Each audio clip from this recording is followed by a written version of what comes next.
ഇങ്ങനെയാണ് ഒരു ആലിമ് ജീവിക്കേണ്ടതെന്ന് ബഹുമാനപ്പെട്ട ശൈഖുന ശംസുൽ ഉലമ നമുക്ക് പഠിപ്പിച്ചു തന്നിട്ടുണ്ട്. ഇങ്ങനെയാണ് ജീവിക്കേണ്ടത്, ഇങ്ങനെയാണ് മരിക്കേണ്ടത്, ഒരു ആലിമ് മരിക്കേണ്ടതെന്ന് നമുക്ക് പഠിപ്പിച്ചു തന്നിട്ടുണ്ട്. കണ്ടോ അല്ലേ? യാസീൻ തീരലും വൈലൈഹി തുർജഊൻ, സുബഹി ബാങ്ക്, അല്ലാഹു അക്ബർ, ലാ ഇലാഹ ഇല്ലല്ലാഹ് എന്ന് പള്ളിയിൽ നിന്ന് ബാങ്ക് കേൾക്കലും ബാങ്ക് തീരലും അവിടുത്തെ ശ്വാസം അങ്ങോട്ട് തീരലും മൂന്നും കൂടി ഒരുമിച്ച് കൂടിയിരിക്കുന്ന ബഹുമാനപ്പെട്ട ശംസുൽ ഉലമ മഹാനവറുകൾ എന്താ ചെയ്തത്? ആ മാതൃക മരണം വരെ നിലനിർത്തി.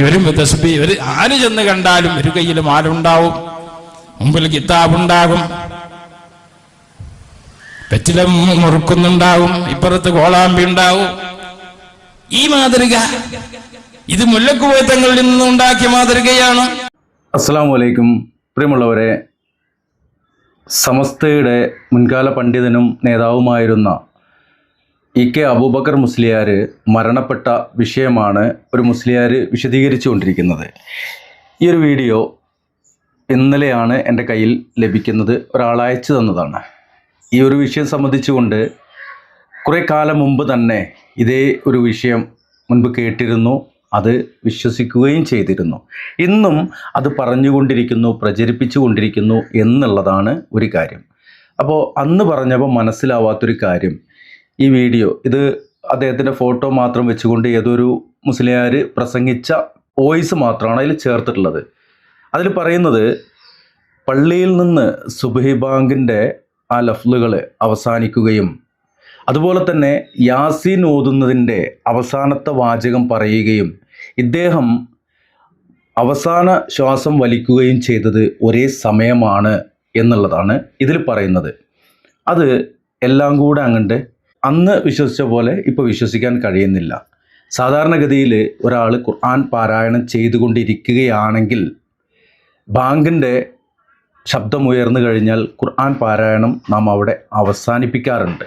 ഖുർആൻ അവസാനിപ്പിച്ചുകൊണ്ട് ബാങ്ക് വിളിക്കുന്ന ആ ശബ്ദം നമ്മുടെ ചെവിയിൽ കേൾക്കുന്ന മാത്രയിൽ തന്നെ നമ്മളതിന് ഉത്തരം ചെയ്തുകൊണ്ടിരിക്കും. അത് പള്ളിയിലാണെങ്കിലും വീടുകളിലാണെങ്കിലും അങ്ങനെ തന്നെയാണ്. മരണാസന്നനായി കിടക്കുന്ന ആൾ ബാങ്ക് വിളിക്ക് ഉത്തരം ചെയ്തുകൊണ്ട് ബാങ്ക് വിളി കേട്ടുകൊണ്ട് കിടക്കുക. അതിന് ശേഷമോ അതിന് മുൻപോ പരിശുദ്ധ ഖുർആനിലെ സൂറത്ത് യാസീൻ ഓതിക്കൊടുക്കുക എന്നുള്ളതാണ്. ഇത് സൂറത്ത് യാസീൻ ഓതുക മരണാസന്നനായ വ്യക്തിയുടെ അടുത്ത് എന്നുള്ളത് അള്ളാഹുവിൻ്റെ ഹബീബ് സല്ലല്ലാഹു അലൈഹി വസല്ലമ പഠിപ്പിച്ചതുമാണ്. അതിലൊന്നും നമുക്ക് എതിരഭിപ്രായമല്ല. അത് കഴിഞ്ഞിട്ട് പിന്നെ ആ മയ്യത്തിൻ്റെ അടുത്ത് ഇരുന്നിട്ട് ഏതെന്നെ ഓതുകയാണെങ്കിലും അതിന് ഒരു അടിസ്ഥാനവുമില്ല എന്നുള്ളതാണ് മനസ്സിലാക്കിയിട്ടുള്ളത്. ഇവിടെ അദ്ദേഹത്തിൻ്റെ അടുത്തിരുന്നു കൊണ്ട് ഖുർആൻ പാരായണം ചെയ്തിരുന്ന വ്യക്തി ബാങ്കിൻ്റെ ലഫ്ലുകൾ കേൾക്കുമ്പോൾ അതൻ വിളിക്കുമ്പോൾ, കോഴിക്കോട് ഏതോ ഹോസ്പിറ്റലിലാണ് എന്നുള്ളതാണ് അന്ന് പറഞ്ഞു കേട്ട ആ ഒരു കാര്യം. ഇന്നും അതുതന്നെയാണ് പറയുന്നത്. ഞാൻ പറയുമ്പോൾ നിങ്ങൾക്കത് മനസ്സിലായില്ലെങ്കിൽ ഒന്നുകൂടി കേൾക്കുക.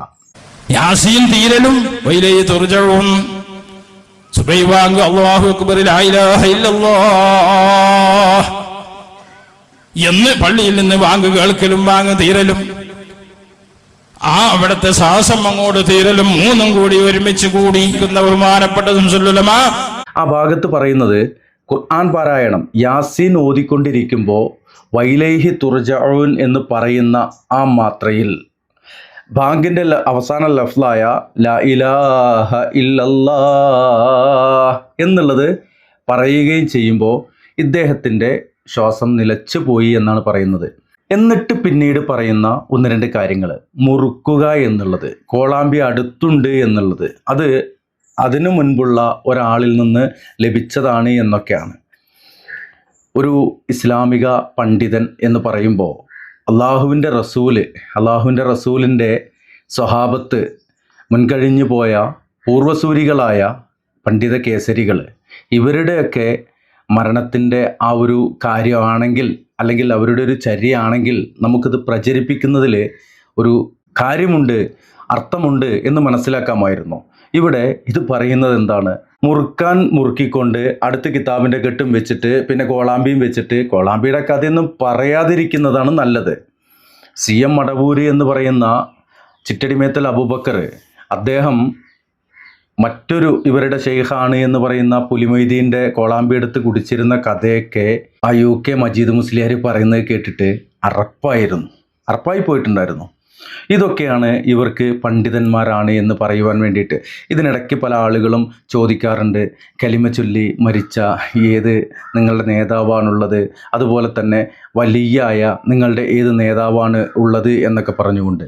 അള്ളാഹുവിൻ്റെ ഹബീബ് സല്ലല്ലാഹു അലൈഹി വസല്ലമ ഞങ്ങളുടെ ഏറ്റവും വലിയ നേതാവാണ്. ഏത് വലിയുണ്ടോ വലിയൻ്റെ ഒക്കെ നേതാവാണ്. ആ റസൂലുള്ള ഇലർ റഫീഖുൽ അല എന്ന് പറഞ്ഞുകൊണ്ട് ലാ ഇലാഹ ഇല്ലല്ലാഹ് പറഞ്ഞുകൊണ്ടാണ് വഫാത്തായത്. സ്വഹാബാക്കളിൽ ഉത്തമരായ കാലഘട്ടത്തിൽ ജീവിച്ചവരെല്ലാം കലിമത്തു ഷഹാദ പറഞ്ഞുകൊണ്ട് വഫാത്തായ ഔലിയാക്കളാണ്. അപ്പോൾ ഇവിടെ ഈ ഇട്ടാവട്ടത്ത് നോക്കുകയല്ല വേണ്ടത് എന്നുള്ളത് മനസ്സിലാക്കുക. ഇതിൽ കൂടുതൽ നമുക്ക് വിമർശിക്കുവാനോ പിന്നെ സാധാരണ ആളുകൾ പറയുന്നത് പോലെ കുറ്റം പറയുവാൻ ഒന്നുമില്ല. അതുകൊണ്ട് തന്നെ നമ്മൾ കൂടുതൽ വിപുലീകരിച്ച് പറയുന്നുമില്ല. ചെറുതായിട്ട് കാര്യങ്ങൾ മനസ്സിലാക്കുവാനുള്ള ചെറിയൊരു വീഡിയോ ആണ്.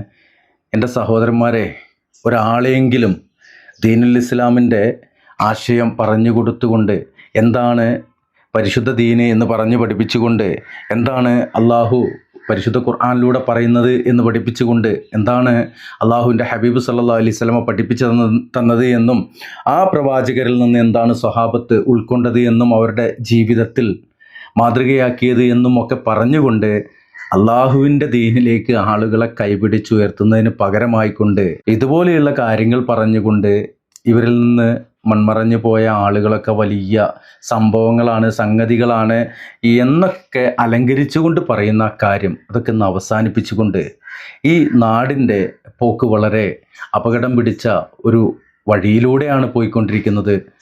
മരണം എല്ലാവർക്കും ഉള്ളതാണ്. മരണത്തെക്കുറിച്ച് ലാ ഇലാഹ ഇല്ലല്ലാഹ് എന്ന് അവസാന വാക്ക് ആയിക്കഴിഞ്ഞാൽ അവൻ സ്വർഗത്തിലാണ് എന്നുള്ള ആ ഒരു കാര്യം പറഞ്ഞുകൊണ്ട് എന്ത് തന്നെ തെറ്റുകൾ ചെയ്താലും, എന്ത് തന്നെ അനാവശ്യ വാക്കുകൾ പറഞ്ഞാലും നാം അവസാന വാക്ക് ലാ ഇലാഹ ഇല്ലല്ലാഹ് ആക്കിയിട്ട് സ്വർഗം കരസ്ഥമാക്കുന്നവരിലാവണം എന്നൊക്കെ പറഞ്ഞ് നടക്കുന്ന ആളുകളോട് പറയുവാനുള്ളത്, ലാ ഇലാഹ ഇല്ലല്ലാഹ് എന്ന് പറയുന്നതിൻ്റെ അർത്ഥം അതെന്താണെന്ന് മനസ്സിലാക്കാതെ അള്ളാഹുൽ ഷിർക്ക് ചെയ്യുന്ന ഒരുപാട് ആളുകളെ നമുക്ക് കാണാൻ കഴിയും.